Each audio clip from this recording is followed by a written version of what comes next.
नमस्कार दोस्तों। जैसे कि हम सब जानते हैं कि हमारे प्राचीन भारतीय समाज में स्त्रियों के 16 श्रृंगार का प्रचलन है। माना जाता है कि एक स्त्री 16 श्रृंगार के साथ संपूर्ण हो जाती है, किंतु किसी भी स्त्री के लिए उसका सबसे महत्वपूर्ण आभूषण उसका सुहाग है। सुहाग से ही एक स्त्री का गौरव और मान है। हमारी भारतीय महिलाएं पति को परमेश्वर यानी शिव मानकर उनकी पूजा करती हैं, अपने पति की लंबी आयु और स्वस्थ जीवन की कामना करती हैं। कजरी तीज व्रत उन्हीं में से एक है। इस दिन सारी विवाहित महिलाएं पूरे दिन निराहार रहकर अपने पति की लंबी आयु की प्रार्थना करती हैं। हाथों में मेहंदी लगाकर 16 श्रृंगार करती हैं। तीज माता की कथा सुनती हैं और रात को चांद को अर्घ देकर अपने पति के पांव छूकर उनके हाथ से जल पीकर अपना व्रत खोलती हैं। भाद्र मास में कृष्ण पक्ष की तृतीया को कजरी तीज का त्योहार मनाया जाता है। इस बार यह पर्व 6 अगस्त को मनाया जाएगा। दोस्तों, आज हम आपको बताएंगे कि ये व्रत शुरू कैसे हुआ और इस व्रत से जुड़ी एक कथा। उससे पहले हमारे चैनल को लाइक कीजिए और अगर सब्सक्राइब नहीं किया है तो इसे पहले सब्सक्राइब कर लीजिए, क्योंकि बाद में आप भूल जाते हैं। तो हम आपको बताते हैं ये व्रत शुरू कैसे हुआ। माता सती के अपना शरीर त्यागने के बाद भगवान शिव घोर तपस्या में लीन हो गए। वहां माता सती ने पार्वती रूप में हिमवन पर्वतराज के घर जन्म लिया। उन्हें बचपन से ही अपने जन्म का उद्देश्य ज्ञात था। जैसे जैसे पार्वती जी बड़ी होती गईं, वे शिव साधना में डूबती चली गईं। उनका केवल एक ही उद्देश्य था, भगवान शिव को पाना। पार्वती कई सालों तक कठिन तपस्या में लीन रहीं। न उन्हें ठंडी का भान रहता, न भूख का, न प्यास का। वे तो केवल शिव भक्ति में ही लीन रहती। उनकी ये दशा उनके पिता पर्वतराज से देखी नहीं गई। वे सदैव चिंतित रहते थे कि उनकी पुत्री का विवाह कैसे होगा। इन्हें पार्वती के मन की बात ज्ञात नहीं थी। पार्वती ने वन में रहकर भगवान शिव की कठिन तपस्या और व्रत किया।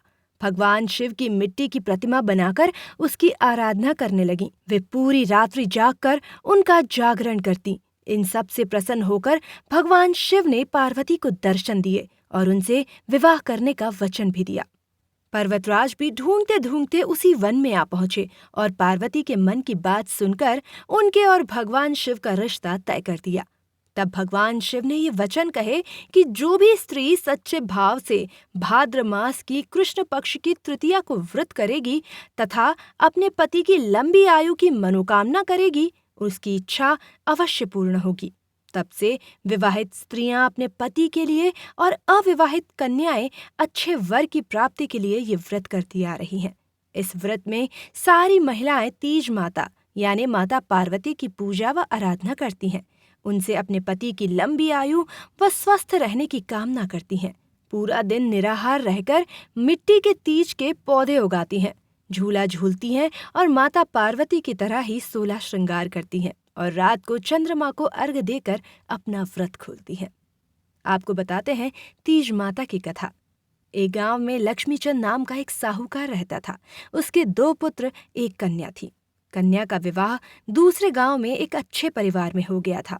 एक बार की बात है, लक्ष्मीचंद अपने पुत्रों को अपनी बहन को मायके लाने के लिए कहते हैं।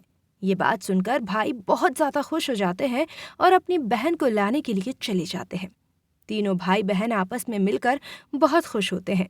उस दिन बहन का तीज का व्रत था। वो बिना चंद्र को अर्घ दिए मायके नहीं जाना चाहती थी। उसके भाई वहां चंद्र के इंतजार में बैठे रहे, पर अपनी बहन को भूखी प्यासी देखकर उनसे रहा न गया। उन्होंने आंगन में चमकता बल्ब जलाकर अपनी बहन को देखने के लिए कहा और कहा, देखो चंद्र आ गया, अब तुम अपना व्रत खोल लो। बहन को असलियत का पता नहीं था। उसने अपना व्रत खोल लिया। तीज माता के व्रत अधूरे रहने से उसके पति का स्वास्थ्य बिगड़ने लगा। उसके पति का कारोबार भी बंद हो गया। उसके पति की ऐसी स्थिति हो गई कि वो बिस्तर पर आ गए, पर उनकी पत्नी निस्वार्थ भाव से उसकी सेवा करती रही। देखते ही देखते अगले साल तीज का व्रत फिर से आया और उसने पूरी श्रद्धा भाव से ये व्रत संपन्न किया और तीज माता की कृपा से उसके पति ठीक हो गए। उनका कारोबार भी धीरे धीरे चलने लगा। तब उसके भाइयों द्वारा उसे सारी सच्चाई का पता चला। उसने तीज माता से अपनी भूल की क्षमा मांगी। जो भी स्त्री सच्ची निष्ठा और भावना से तीज का ये व्रत पालन करती है, उन पर तीज माता अवश्य प्रसन्न होती है। उम्मीद है आपको ये कथा जरूर पसंद आई होगी। ऐसी और कथाओं को जानने के लिए जुड़े रहिए हमारे साथ। जय तीज माता। धन्यवाद।